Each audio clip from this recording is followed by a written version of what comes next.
किसी को तकलीफ देकर बड़े आराम से सो लेते हो तो अपने ज़मीर का जनाजा पढ़ लो, क्योंकि तुम्हारा ज़मीर वफात पा चुका है। मेरे दोस्तों, और ये बात याद रखना, कौन क्या कर रहा है, कैसे कर रहा है, कब कर रहा है, अगर आप इन तमाम चीजों से जितना दूर रहोगे उतना खुश रहोगे।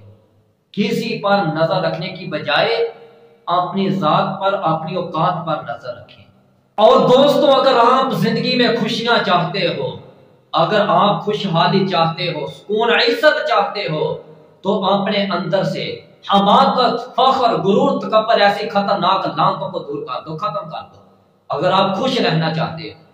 क्योंकि ये गुरूर, तकब्बुर ऐसी लानत है, ऐसी बीमारी है कि इंसान को रसवा करके ही छोड़ता है।